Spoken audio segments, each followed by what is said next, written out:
Tout le monde connaît la trilogie Spider-Man, réalisée par Sam Raimi et produite par Sony. Mais savez-vous qu'à l'origine, dans les années 90, Cameron avait écrit un scénario de Spider-Man pour la Fox. Suite à des problèmes avec les producteurs, il a abandonné le projet. On change le passé. Maintenant, James Cameron a réalisé Spider-Man.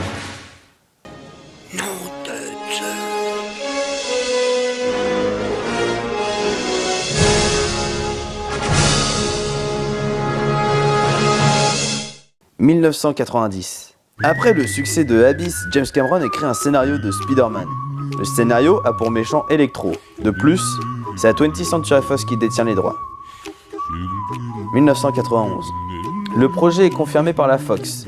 Cameron le réalise. Michael J. Fox est choisi pour jouer Peter Parker car il sort du succès Retour vers le futur.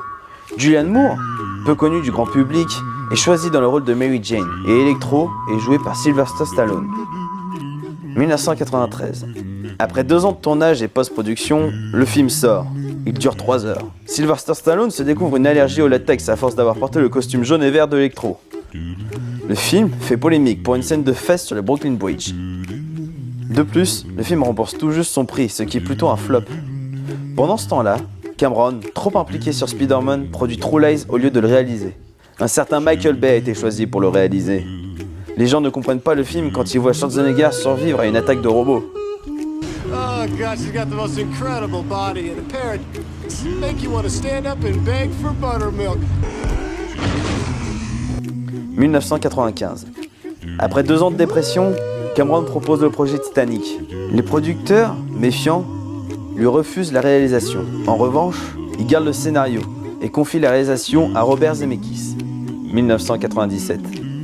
DiCaprio a été refusé du casting de Titanic. C'est Mark Wahlberg qui prend le rôle de Jack. A contrario, Leo DiCaprio se retrouve au casting de Boogie Nights et tourne de vraies scènes de fesses avec Julianne Moore, habituée à ce genre de scène depuis Spider-Man.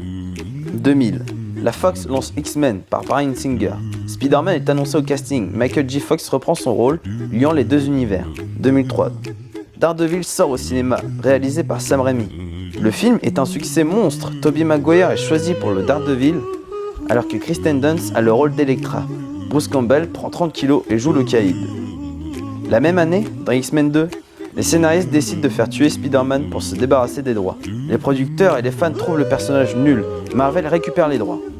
Pendant ce temps-là, Cameron se retire du cinéma et se reconvertit sous-marinier. 2008. Heath Ledger est joué pour jouer le méchant dans Daredevil 3. 2009. Marvel se fait racheter par Disney qui a déjà lancé Iron Man. Joss Whedon décide d'introduire Spider-Man dès Avengers 1.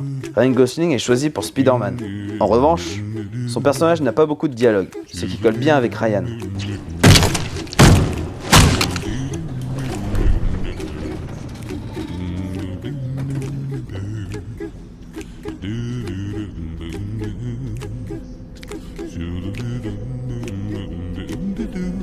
La même année, DiCaprio gagne l'Oscar pour le rôle du Joker dans le Dark Knight de Christopher Nolan.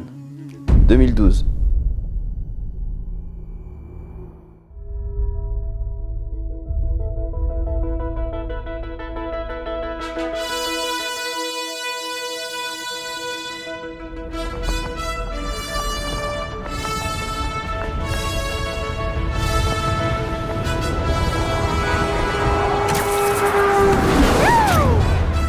Spider-Man a le droit à son film solo.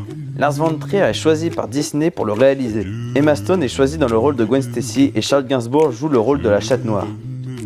2013. Leonardo DiCaprio tourne dans Le Loup de Wall Street. Vraiment trop envahi dans ses rôles depuis le Joker, il meurt d'overdose après avoir sniffé une vraie ligne de cocaïne pour une scène du film.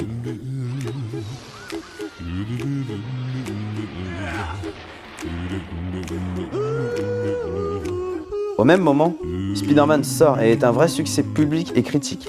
Lars von Trier a choisi pour réaliser Avengers 2. 2015. Le Daredevil de Tobey Maguire débarque dans le Marvel Cinematic Universe après des accords entre les producteurs de Disney et 20th Century Fox. Il fait un caméo dans Avengers 2 qui devient très sombre. 2016. Stallone mène une campagne contre le latex dans les préservatifs. 2017. James Cameron, toujours sous-marinier, glisse et appuie sur le bouton nucléaire.